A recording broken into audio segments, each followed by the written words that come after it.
All right, so 6.1 deals with radical functions.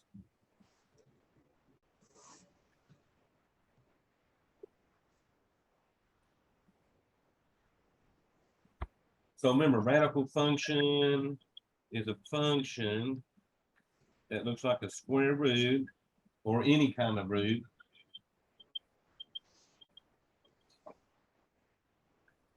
So what we're going to look at on the radical functions are the domains. So remember, for a domain, we got to be able to take a square root and get a real number out of that. So let's recall a little bit about the radicals. So we can do the square root of 4. So remember, that'll give me 2. Square root of 9, give me numbers like 3. I can do a square root of 1, which is 1. Y'all, I can even take the square root of 0. Square root of 0 would be 0. But what we cannot do in the real world, we cannot take square roots of negative numbers.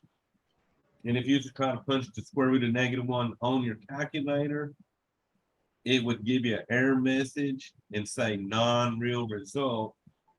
Because remember, square root of -1, that gives us what we called imaginary numbers. So imaginary numbers are not real.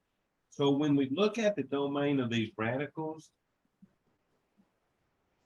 we got to find all the x values that we can put into the radical and it equals 0 or greater. Because if it's negative under that radical, remember, that'll give me these imaginary answers. So finding the domain.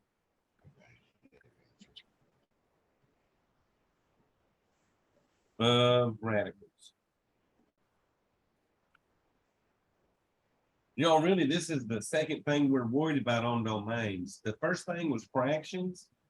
And then the only other thing we're going to be worried about on domains are these radicals. So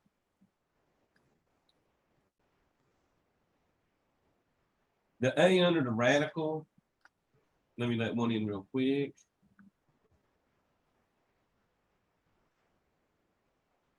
This is what we call a radicand.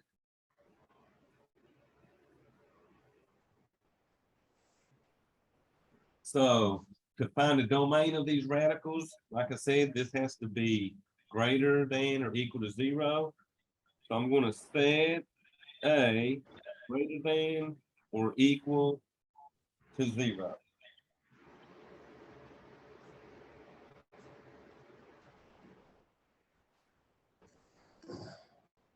Then we'll solve for A.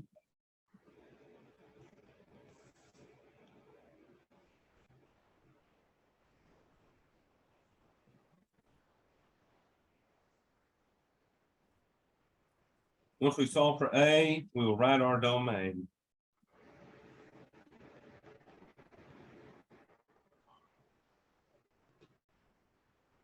These domains will have two appearances. They'll either look like x such that x is greater than or equal to whatever number we get.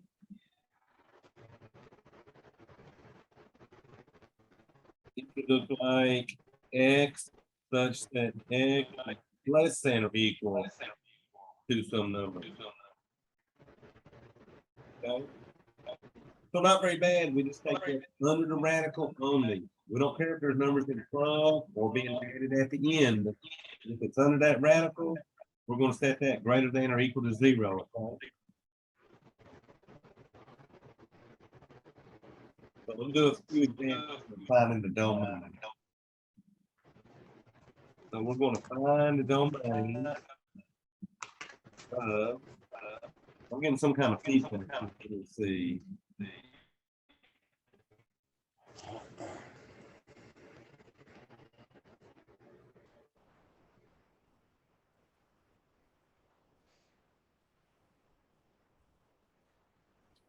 All right, so find the domain of f of x equals the square root of x minus 2. So it says first off, x minus 2 is my a on this one because that's what's under that radical. So we're going to Hey, set. somebody needs to mute their mic. Somebody's open and it's catching you, and that's what the feedback's coming from. Let me see what's happening here.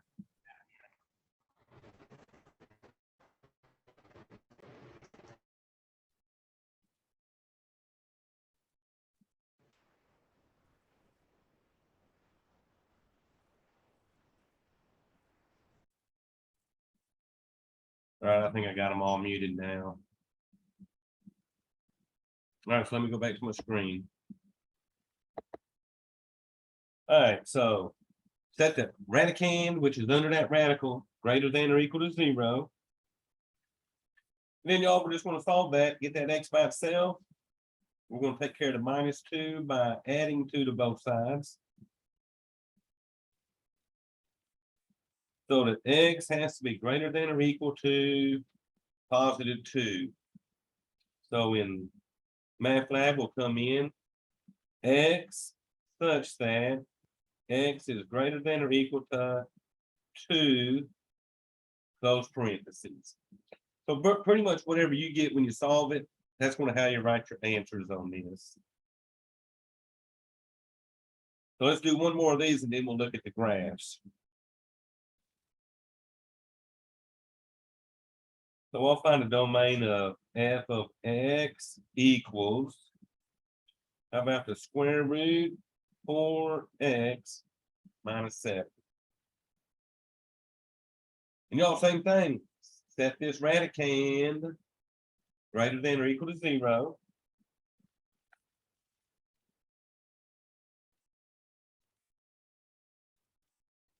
Solve that for the x.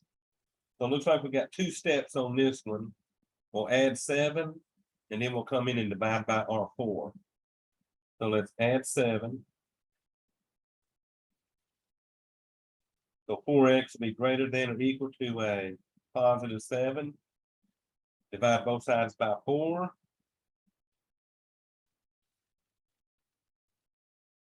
Now remember, at this step, if I would have divided by a negative number, if you divide by negative numbers, you would have had to reverse the inequality, okay? So all them rules still apply. But we divided by positive numbers, so we leave it the same.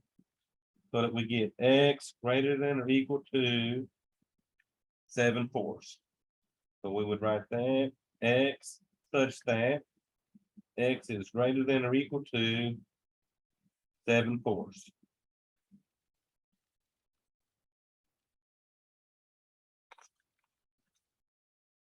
All right, y'all, then they just wanted y'all to sort of graph a few of these. Now, y'all don't actually have to graph them. You just got to pick the A, B, C, D pictures on MATLAB. But I'm actually going to show y'all how to graph them. So for this example, and I'll probably graph 2 of these, I'm going to graph f of x equals 3 times the square root of x. So let's draw our little graph.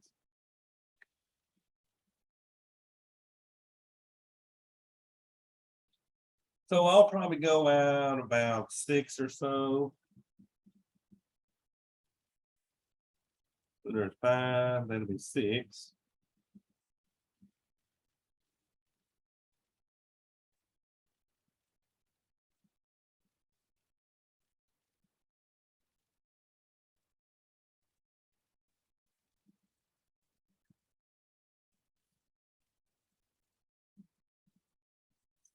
All right, so y'all, I'm just going to draw me a table.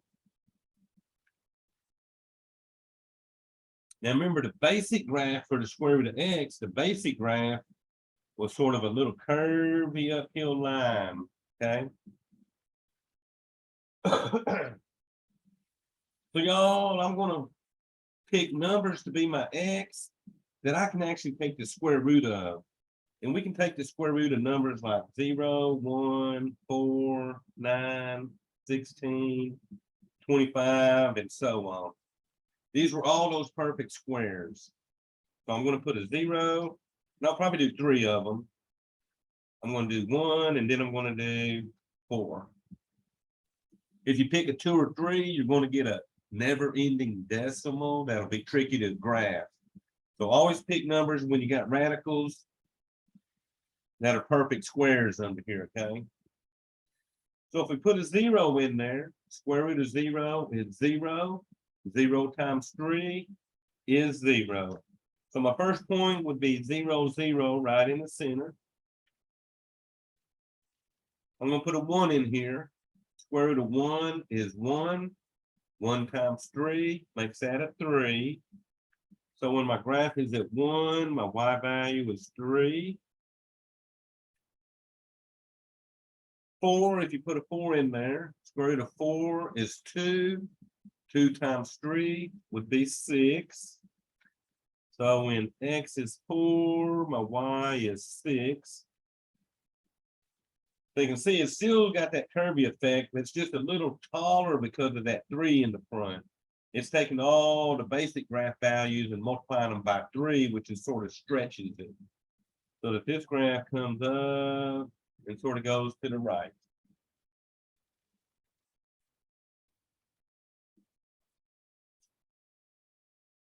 Question on that?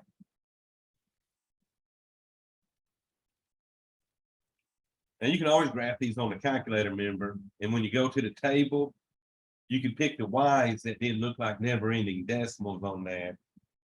Let me pull my calculator up and we'll do one on it.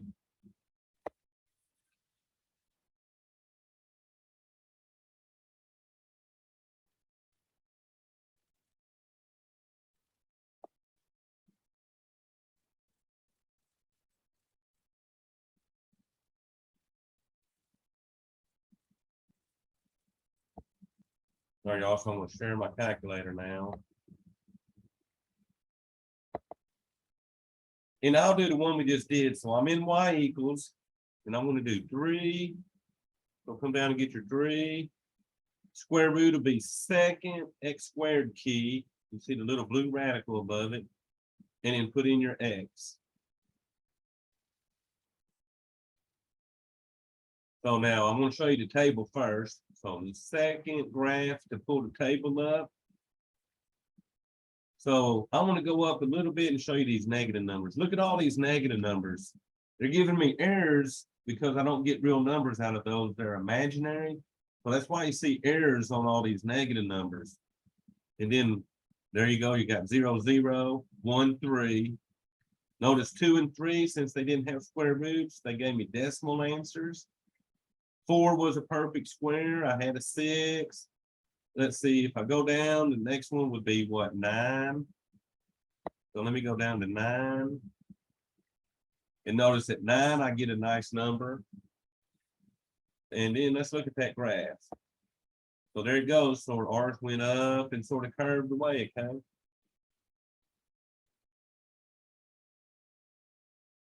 Not too bad to graph these because you got to pick them perfect squares if you want nice numbers.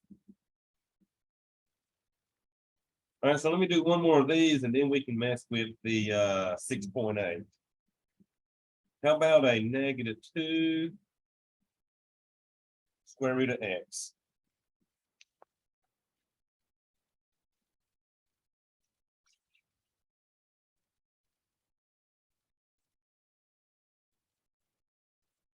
Oh, I'll probably do one more after this because I wanted to show you what's something else under here but an x. But y'all, since this is just an x under there, I'm picking the same numbers, 0, 1, and 4. Put a 0 in there. Square root of 0 is 0. 0 times -2 gives me a 0.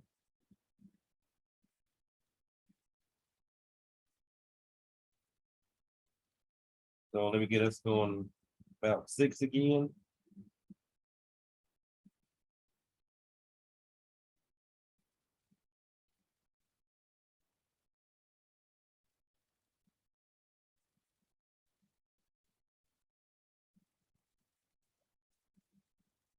All right, let me get one in here. That's one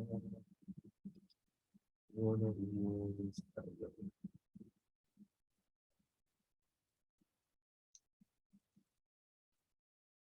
So I'm still at 0, 0. What y'all think that negative is going to do to this graph? Take it down.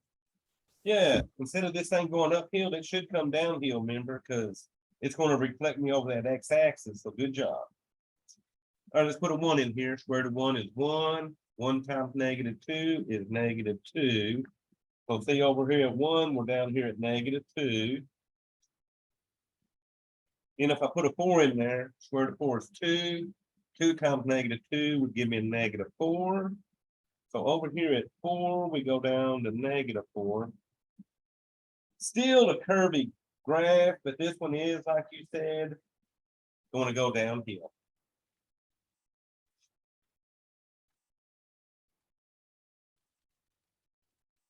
All right, y'all, let me do one more. F of x equals square root x minus 2.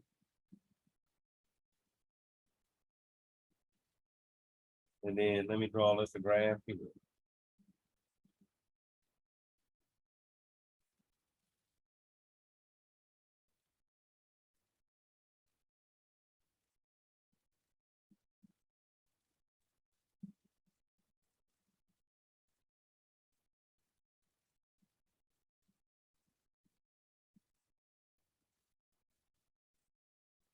Now, I cannot pick 0 on this one, because if I put a 0 in here, 0 minus 2 is -2, and I cannot take the square root of a negative number.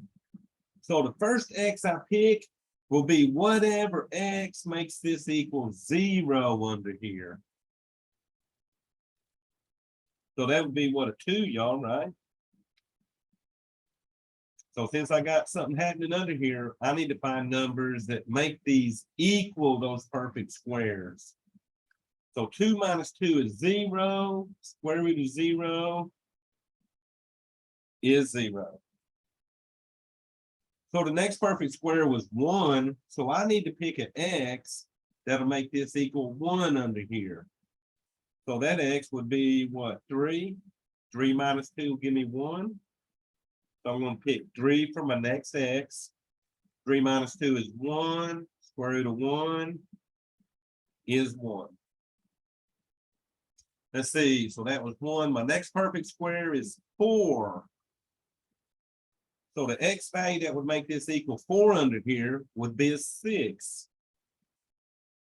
6 minus 2 is 4. Square root of 4 is 2.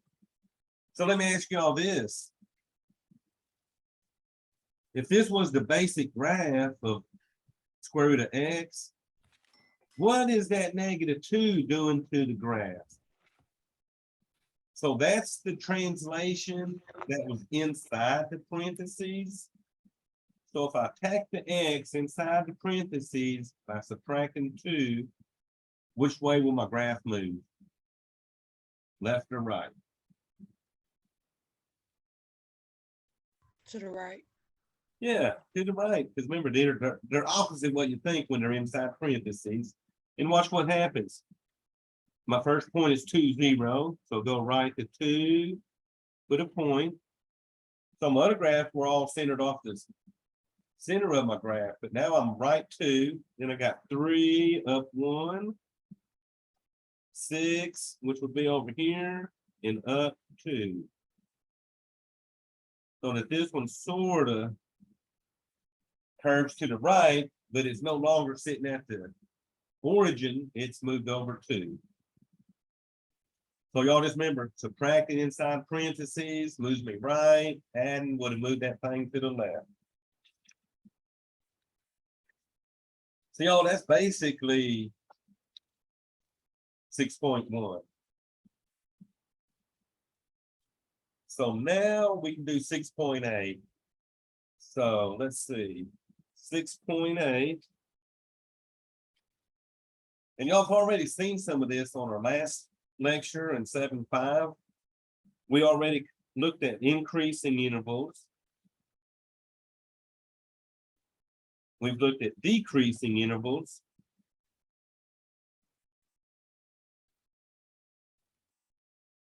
The new one is going to be constant intervals. And then we're going to look at piecewise functions.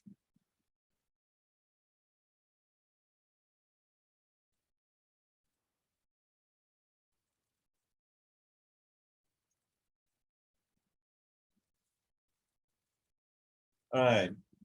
So we're going to start out with piecewise functions, learn about them.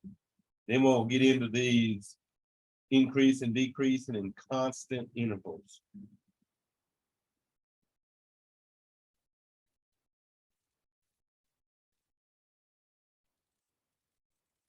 Have y'all ever messed with a piecewise function? No. No. So I bet I can find an example where y'all have. So let me write this definition and then I'll show y'all an example. And I bet most of y'all have done this. So piecewise functions are composed of two or more equations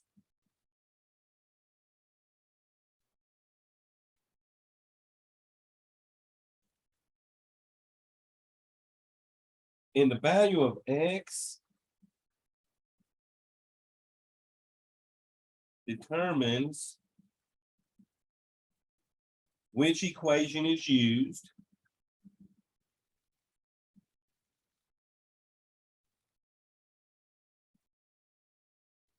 to evaluate the function.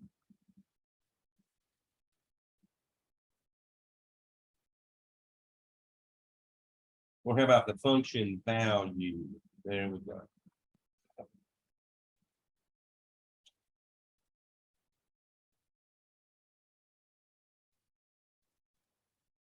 So let me ask y'all this.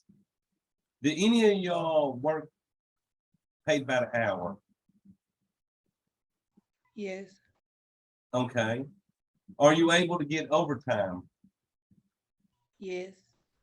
Okay, so watch this. Let me ask you that. Do you use the same equation to figure out your pay for 40 hours or less versus your overtime? No.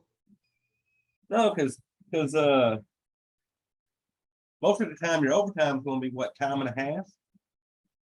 Right. Okay, so let's just say for my example, we're making $15 an hour. So my equation for my regular pay would be 15 times X, where X is the number of hours I work. And I can use that equation for any X's that are less than or equal to 40. So if I make all the way up to 40 hours at 15 would give me $600 a week if I'm just working 40 hours. So overtime, like we said, is time and a half. So to figure out it, I would take my $600 that I make for my 40 hours and add that to my total hours, which will be X minus 40 times time and a half at 15 would be $22.50.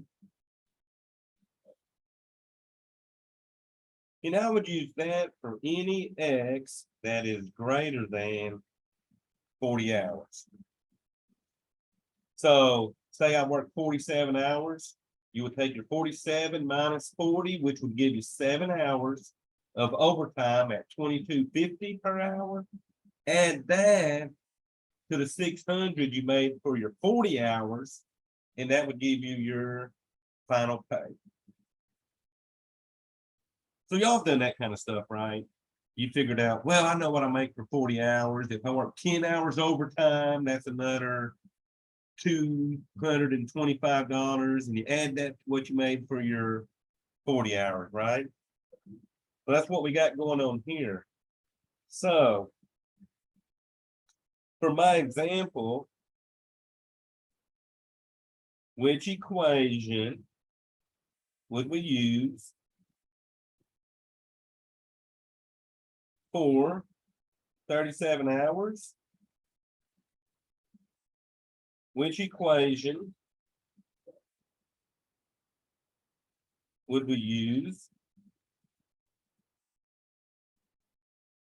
for, how about 49 hours? So I got two equations. I'll call this one A and this one B. So what do y'all think? If I work 37 hours, would I use my equation A or B? Well, it's A, right?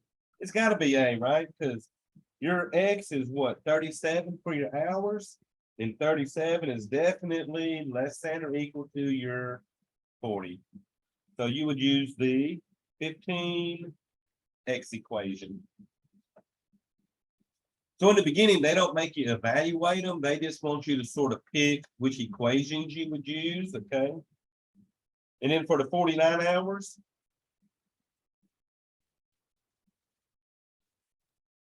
A or B? That's B. That's a big old B. Yep, so that'd be what, my 600 plus X minus 40 times 2250. How about 40 hours?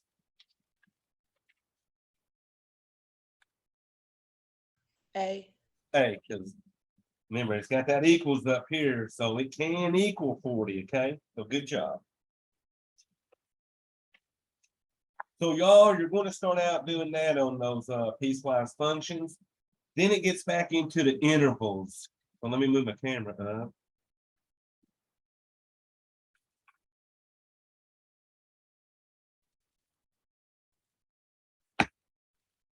Now remember, we did increase in intervals the other day.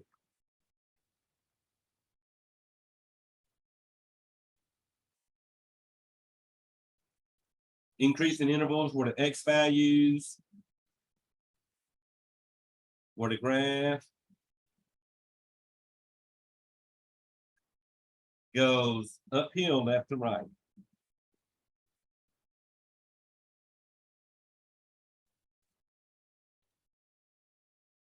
We had decreasing.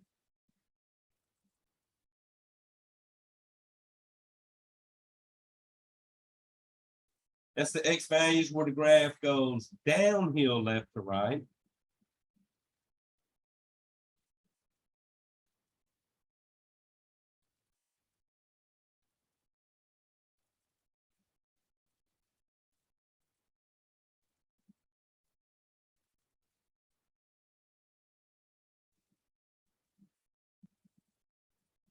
Y'all, the new one is constant interval.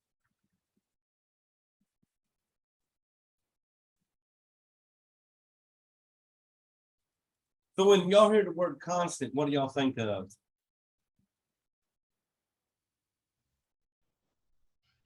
Continue always.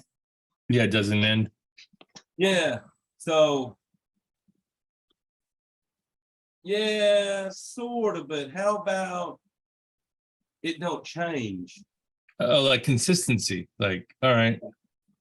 So it stays the same value. So a constant interval on the X values where the graph forms a horizontal line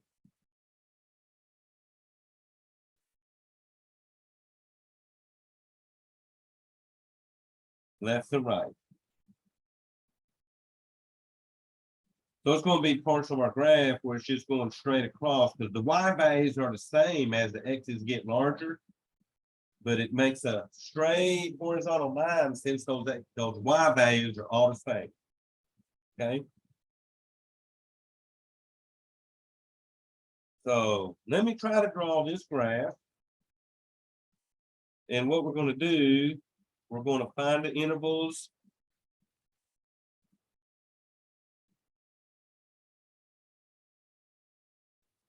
of increasing, decreasing, or constant.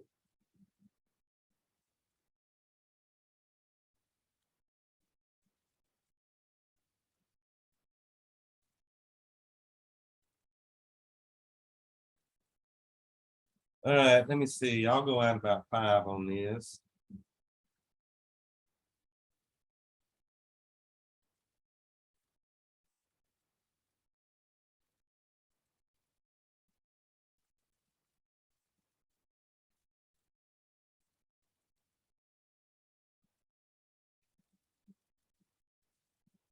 All right, so for this one, over here at 3, -2, I got a point.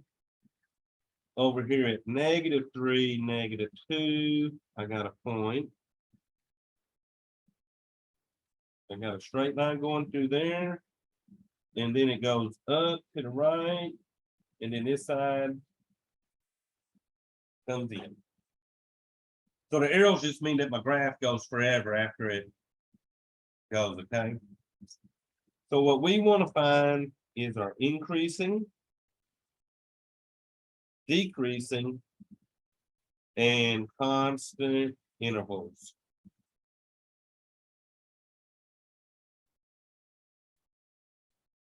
So you got to think about these points where it changes. I'm looking for these X values where it changes, okay? Those X values are what I'm looking for in my interval, none of these Y values. So let me show you all the first one. Increasing, going uphill is this right side over here. It's going uphill left to right. That starts at this X value. And that X value was what, +3? So I'm increasing from 3. As my X's go out, I'm still increasing. So what do y'all think they're headed towards?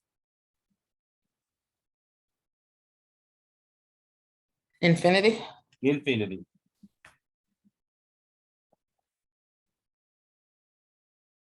So let's look at this side. This side over here is decreasing because it's going downhill left to right. We know it stops right here with that value on the x-axis. But where is this one? Where would you come in from on this one? Negative infinity. Negative infinity, good job. And you're cruising down the axis until you hit this point right here, which -3. is what's that? Negative 3. 3. So what we got left is the constant one sitting right here. Horizontal line going left to right. So what I want to know is, where does it start and where does it end on those X values?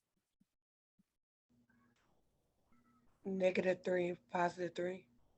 -3, +3. Good job, right?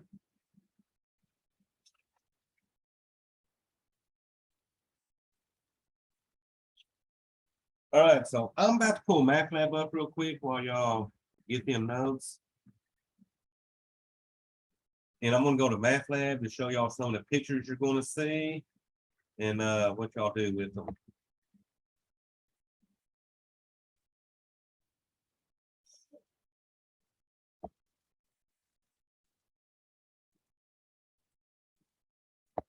You gotta go through like 10 links to get to MATLAB.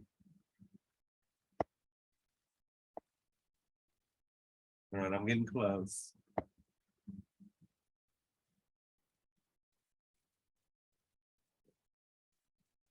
Let's see, this is 6.8.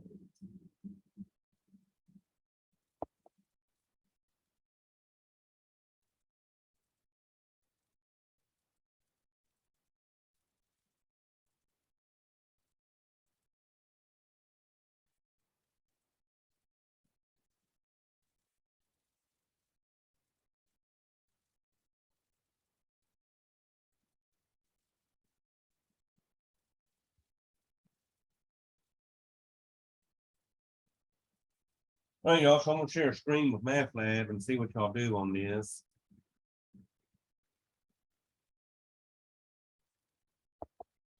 So let me go to these problems start about.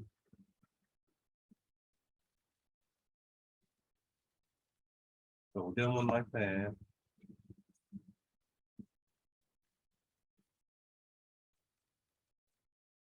All right, let me make this a little bit larger.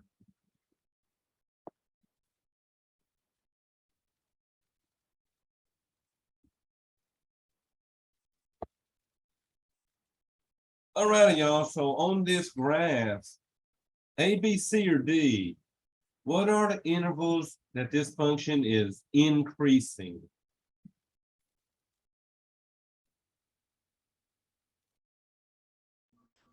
And if you look at this, it looks like I got two parts that are going uphill, right? From left to right. So let's look at this first one. So the first one going uphill, if we go to the far left point on it, it's starting at what looks like, that look like -5 to y'all? And then it's going uphill until it hits the x-axis. So that'll be, I mean, the y-axis. So that'll be 0. So the first part looks like it's going from -5 to 0 uphill. Then you got this second part over here. It starts going uphill, it looks like at 7. 7, 9. And it looks like 7, 9. There you go. So that would be, both of those would be, looks like A.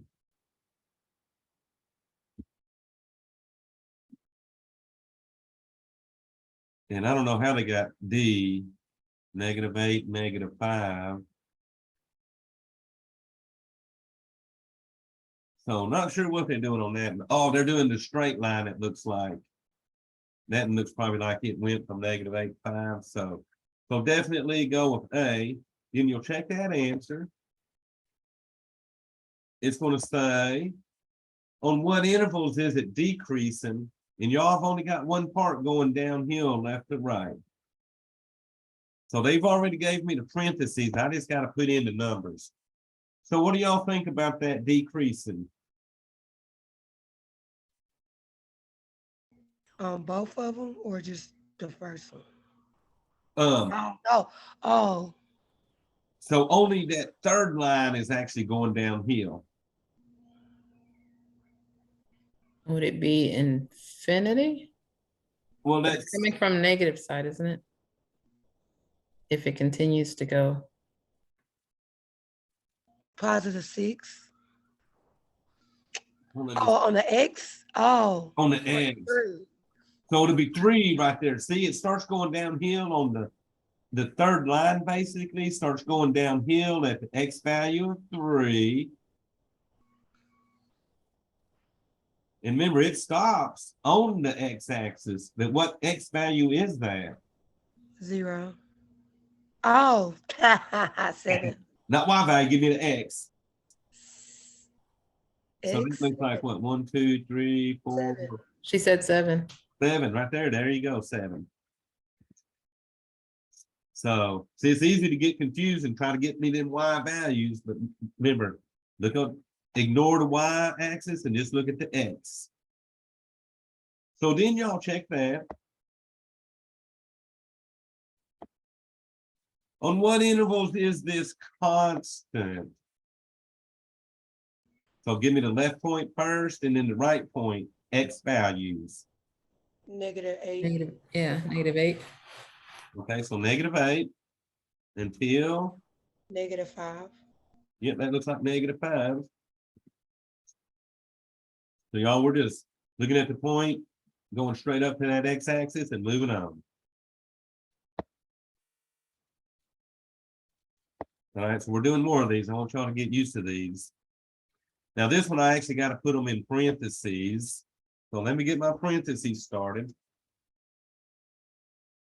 And look at this, going left to right. Well, the first part of that parabola is going uphill. Then it goes downhill. Then it's constant. Then it goes uphill. Then it's constant again. So let's start with the increasing where it's going uphill. And remember that arrow goes forever on that left side. So on increasing, where's it coming in from? Can you zoom in on the graph? Oh, okay, I forgot on this amendment. This is hard if you don't let me zoom it in. How's that? -8. Well, it don't really stop there. See how it's got that arrow? That means it keeps going and going and going. So negative infinity. Negative infinity, that's what I need right there. So we put in our negative infinity. Let's see, y'all got that down here, yeah. Comma. Okay, so where does it stop going uphill on that first part? You see the peak of that first part? That peak, where it goes from uphill to downhill? X value there would be, -6. all right, so we put that in. Now, since there's more than one, you put a comma, and then we would start our second parentheses. So this thing starts going uphill again over here at what X value? -1. -1. And it's going uphill until I hit what other X value? 0. I mean, yeah, No, you're right. It's 0 because you're sitting right on that Y-axis, right? right. All right, so we got our two intervals. We will check that.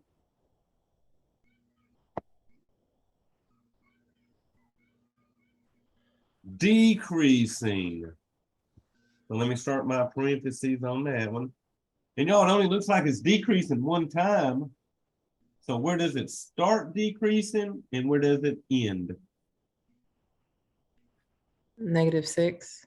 So -6 until we hit. -1. Oh, get back on the X's. Oh, -4. -4. There you go. Oh, It's easy, ain't it? So that's why I like doing these with y'all. So y'all get back on them X's, okay? And then that was it, right on that one. So then we will check answer. Now it wants constant. And guess what? We got two constants. So the first constant to the left is what to what? -4 to -1. Oh, perfect. -4 to -1 on the X's. Then we put our comma. You would start the next parentheses. All right, the second line going straight across starts where to where? 0 to 0. infinity. 0 to infinity. Good job. See, y'all are getting quicker at them now. And then shut those. So when they got the arrows on these, remember, they're probably coming in from either negative infinity or headed towards your positive infinity, okay?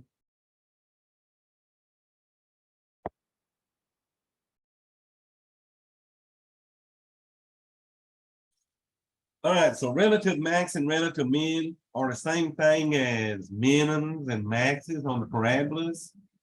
But sometimes, like the one you'll see next, they got one of each. So let's look at this one. Do you have a relative max or relative minimum?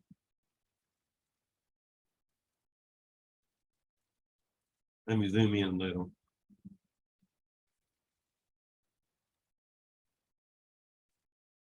And y'all look at that The equation. max. Yeah, because that's a negative X squared. Remember, that was negative X squared, flipped them over and gave you a max.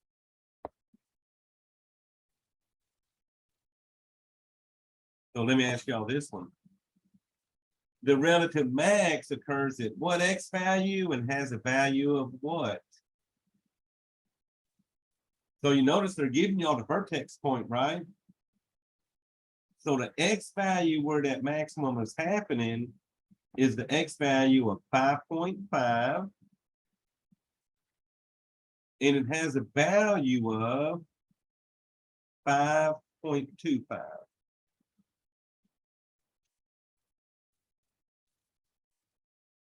So remember, the X coordinate of the vertex always tells you where it occurs on the X's. The Y value of the vertex always gives you the value. And they're going to give you the points on this. You just got to figure out how to put them in on these answers, okay? So watch this. We're going to check that. Then it's going to ask us, guess what? So what interval would y'all pick on increasing? A, B, C, or D?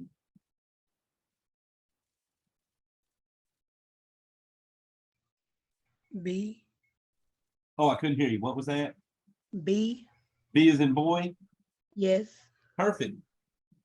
Because remember, it's coming in from negative infinity on the x's until I hit that x value of 5.5. All right, so you got one more. You're going to have to get my, looks like my decreasing next. All right, decreasing, A, B, C, or D. A. A, I perfect. mean, is it A? Mm-hmm. It's still going Because down. because remember, if it's increasing up to 5.5, it's going to start decreasing after 5.5. Remember, that 5.25 they're giving y'all is the value of the min or max. But when we look at these intervals, we're only worried about those x values, okay? But it's decreasing below the X value. Wouldn't that not make it? Oh, it's going below the x-axis, yeah, but remember, X, yeah. as my x's get bigger and bigger, it gets smaller and smaller, right? Okay.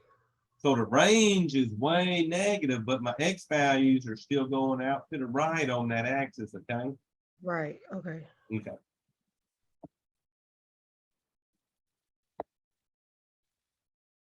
So notice, let me zoom this one up. This one's going to have one of each.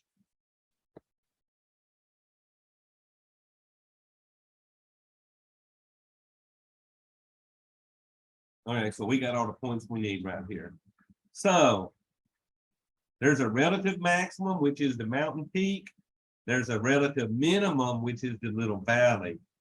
So they want to know the relative maximum has what value and x equals what value.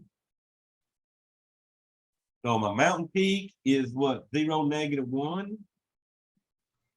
So that Right. means this has a relative maximum of -1 at the x value equals 0. So y'all see how I did that? Yes.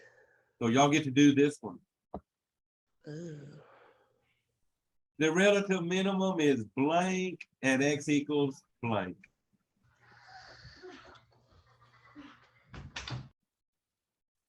So remember, the relative minimum means that little bitty valley we have there. So the minimum is what, -9? And it occurs at the x value of 4. So they're giving you like the vertex points on these. You just got to remember how to put them in here, okay?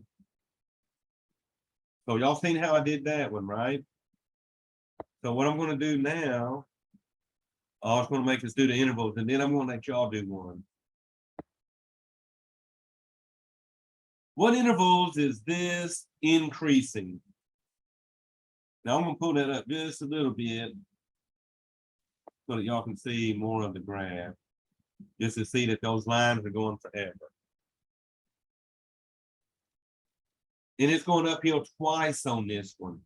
The left side and the right side both go uphill. So that first one's coming in from -infinity till we hit 0 on the x's.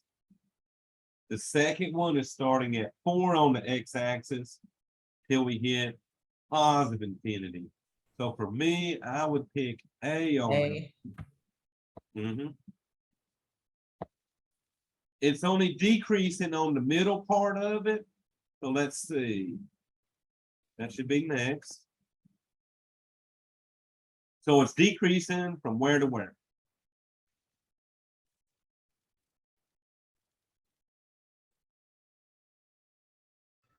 A, B, C, or D? 0 to 4. Is it C? Which one? 0 to 4. 0 to 4, perfect. That's it. So no infinities on that one because it had a left side and a right side. So it had to be one of your B or C, so good job.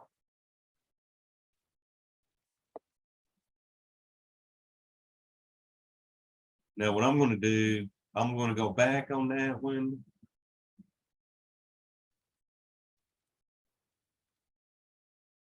and do a similar question. Let me make y'all's graph bigger real quick.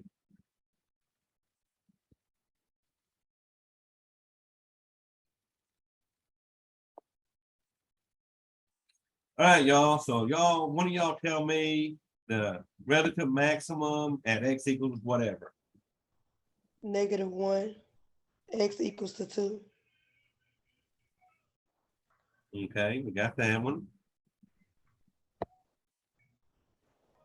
All right, y'all give me the relative minimum. -19. X equals 8. Okay. And it's gonna make us do the intervals again. A, B, C, D on our intervals. Hold up.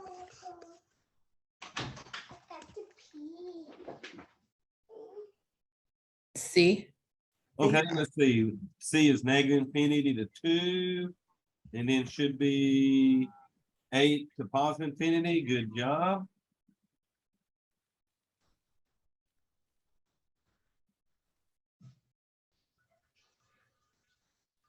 And then I'm gonna hit continue. A, B, C, D for decreasing.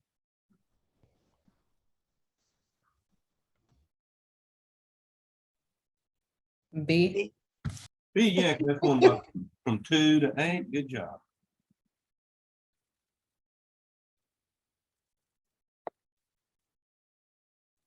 All right, so let's see. I need to go now. I'm gonna skip that, and it's the same thing. All right, so let me write this down so we can do some of these piecewise functions real quick. So they're giving me g of x equals x plus 7 for any x that's less than or equal to 4. And then it's 9 minus x for any x that's greater than 4. Now notice what they want me to find. G of -6, G of 4, and G of 6. All right, so I'm gonna go back to my paper while we work it. All right, y'all, so there's our problem. So if we're gonna find G of -6, would y'all use the top equation or the bottom equation? Yeah, because in this one, x is equal to or less than 4, right? Yeah. So you're gonna come in and use this equation, x plus 7, right? And then since my x is -6, we plug it in for the x, add 7, -6 plus 7 gives us a 1. So good job on that. How about if I want to find G of 4? Top equation, bottom equation. It's going to be the top equation again for the same reason, because it's x is equal to, right? There you go. And that's all you got to look for on those. In these numbers where you got it broke twice, look for is it equal or is it less than or greater than? So good job. So I'll put 4 in here plus 7. And that's what 11. So which equation for G6?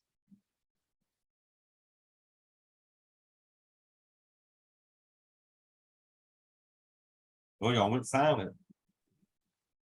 It's going to be the bottom one because it's greater than 4. There you go. So then I would put in my, what is it? 9 minus 6, and that'll give me 3. Okay, so we'll go back and put these answers in y'all gave me real quick. So G of -6, we came up with a 1. So what it does, you just check each answer and it goes to the next one. G of 4, we got what, 11? Check that. And then G of 6, I think we just got 3.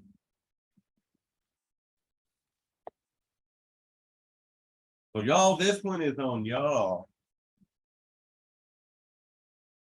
They want us to find, so they're giving us h of x. Notice this one has 3 equations. Negative 4x minus 9 for any x's less than negative 5. It equals 2 for our negative 5 less than or equal to the x less than 2. And then it's going to equal x plus 7 for any x's that are greater than or equal to 2. So y'all, they want us to find h of negative 6.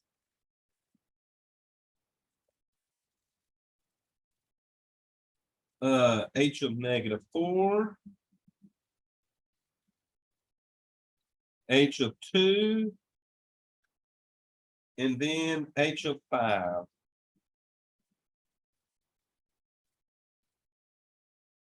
So here's what I want y'all to do on this one. Figure out which equation you would use for negative 6 and give me that value.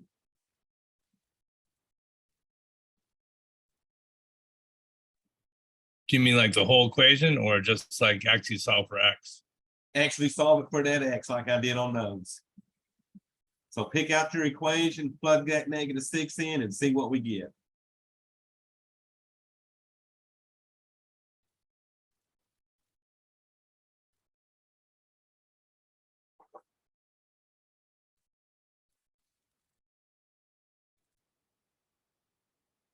Is it positive 15? Positive, what did you say? 15? 15, perfect. Because negative 6 is less than negative 5. He used the first equation. He put a negative 6 in for that x. So that gave him negative 4 times negative 6, which was 24. 24 minus that 9 gave him 15. Good job. All right, y'all. So next one y'all got is going to be h of negative 4.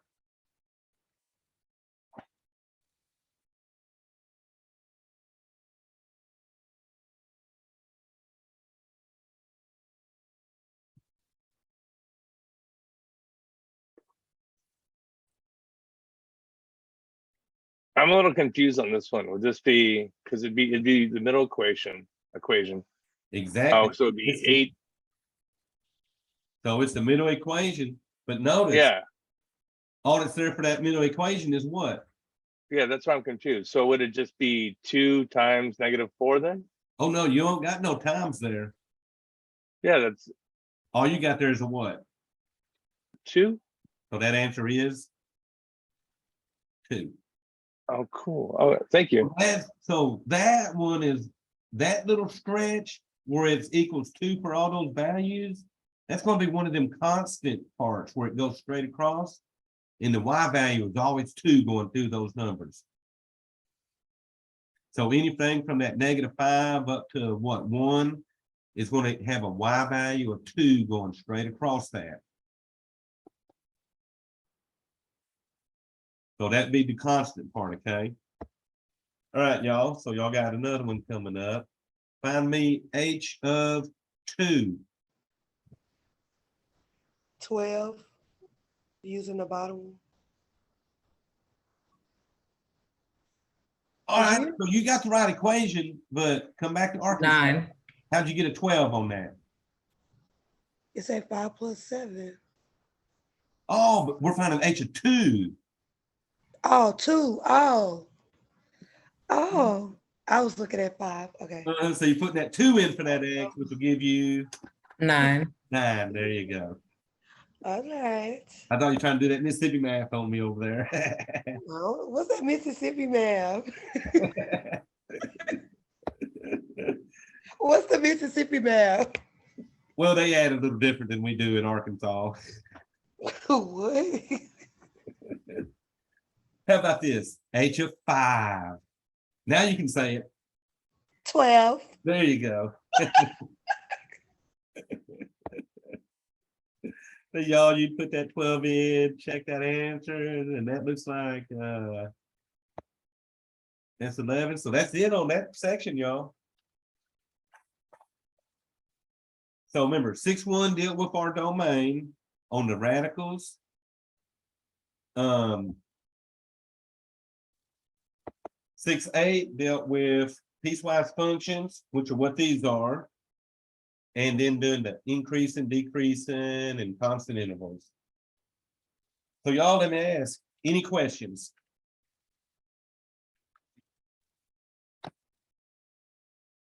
We are so nice on night shift here. All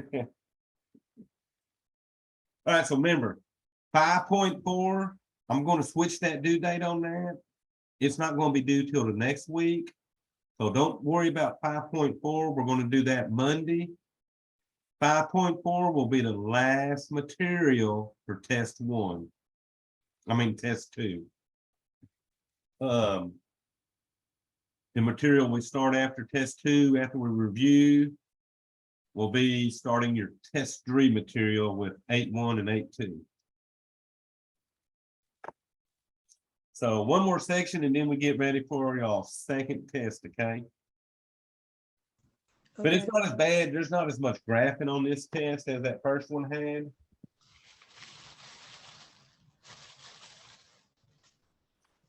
All right, y'all also remember this. If you're going to redo test 1, it's got to be done by Saturday night at midnight, okay? And if you did 1 attempt, you don't like it, I set it for 2 attempts on that first one because we was having portal issues. So if you didn't like your first score, take it again. If you did like your first score, then don't worry about it, okay? What about the assignments that was due the same day? So the only assignments due this weekend would No, be, I'm would be- asking, since the test was due Sunday, there was also 2 assignments due Sunday. well, the assignments will let you work past the due dates. Okay, Yeah, it's just, I was just making sure. so the test, the test you have to do, but it's not, I changed it from, what was Sunday, the 2nd or whatever, until the 8th. Yeah, And those are the only things you really can't work past the due date is a test. But if you bomb a test or you miss a test, I will replace 1 low test with your final exam score. And y'all, in this class, the final exam is all multiple choice. So people have a tendency to do the best on that test anyway. yeah. So, but if you do bomb 1, we'll use that final exam grade. Hopefully it's higher than the failed test, and then it'll replace it and help y'all out. All right. All right, y'all. So not too bad. Y'all seem to be picking up on those increasing and decreasing intervals. Just remember, stay on that x-axis and not that y, okay?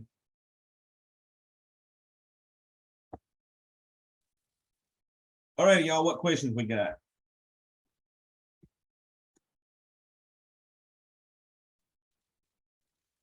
All right, so I'm gonna stop our recording and I'll send this out probably about 30 minutes.